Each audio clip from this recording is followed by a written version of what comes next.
Hi everyone. Today I want to talk a little bit about taking a holiday or having a rest, or where do we go for refuge? Where do we go to heal? Not just our body, not just a bit of sunshine and a bit of drink and having good company, but where do we go inside ourselves? Where do we take refuge? I'm going to take you on just a little journey. The Buddha said three characteristics of existence are impermanence, unsatisfactory, and not self. Impermanent, everything's always changing. That's the way of the universe. We're all growing old, everything's altering, changing. Sometimes you're up, sometimes you're down, sometimes it's good, sometimes it's bad. So just the wisdom of understanding is really important, because the unsatisfactory, the suffering, if you like, happens because we're either trying to keep things as they are, we want them to stay as they are, or we want them to change. When the times are good, we think, oh yeah, if only it could be like this forever. We're actually causing suffering. And in the same way, when we are hurting, painful, or suffering, we want things to change, we want things to get better. So impermanence and our attachment or aversion to it causes us suffering. Not self is the most difficult one for people to grasp, and that's the bit that I want to go into most. Sometimes difficult to understand. Why have human beings got a brain, a mind? The reason that we've got our brain and our mind is because we move. If you look at everything in the universe that doesn't move, it actually doesn't need a brain, it doesn't need a mind. So the function or the purpose of us having a brain is because we move, we've got to anticipate things. So therefore, for us to be able to negotiate life and movement around in general, anticipation is something that's very important. And that anticipation is honed by our memories. So as things happen, that helps us, or can help us, it can help us or make things worse, help or hinder our anticipation of what's to come. So the reason that we flinch when someone waves a hand in front of us is because in our mind we're already anticipating being hit. That same anticipation, if you're meet an attractive person, you could have bodily reactions because you're anticipating whatever might happen.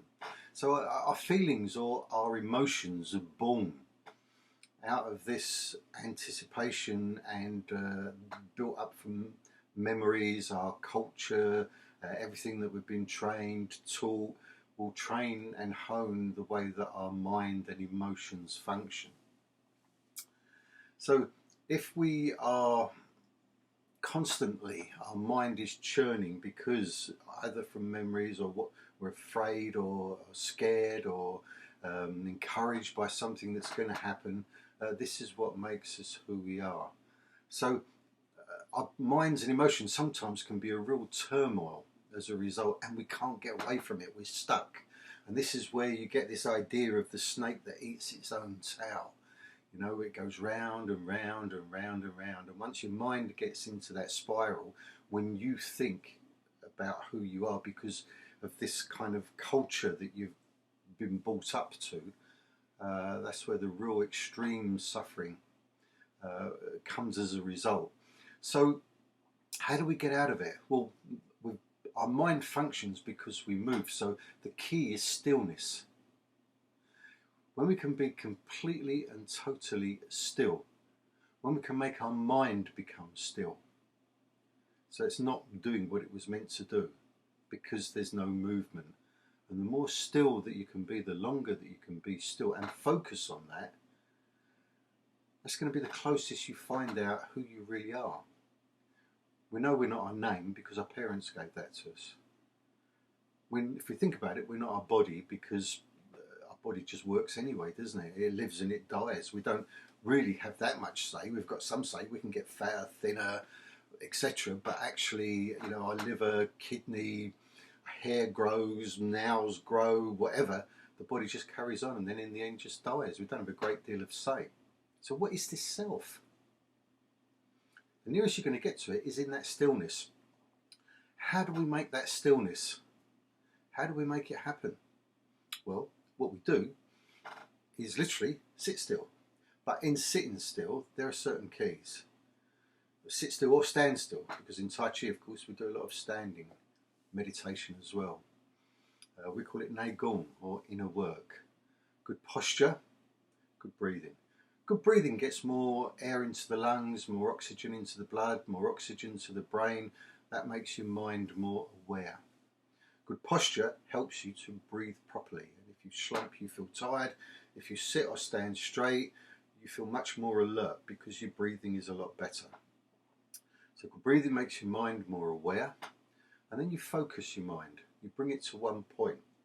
And to be able to focus that mind, your mind needs to be sensitive, and it also needs to become very intense. So you can have good intensity and bad intensity. Good intensity is when you can bring your mind to one point and actually focus and hold and sustain that concentration. When you can bring your mind through that barrier where instead of thinking about what's been, what might come and so on, actually stop thinking in words.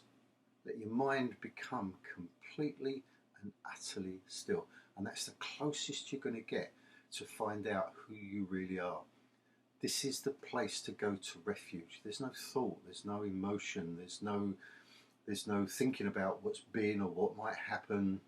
It's completely and utterly still. And in that stillness, wisdom arises. So wisdom is that intrinsic thing that can be applied to life. But when you sit in the real you, the you that's got no name, the you that's got no emotions, thoughts, fears, worries, that's when you find out who you really are. I've done this video because a lot of people are talking about meditation, and I realise that what they're doing is they're thinking. They're actually thinking in words, they're contemplating. Not a bad thing to do, but you still won't get that healing, that refuge, that place where you can go to get away from where that snake eats its own tail, where your mind goes round in ever decreasing circles.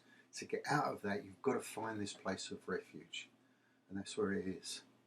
So in summary, the Buddha said, life is impermanent, therefore it's always changing, unsatisfactory, particularly with attraction or aversion, and not self.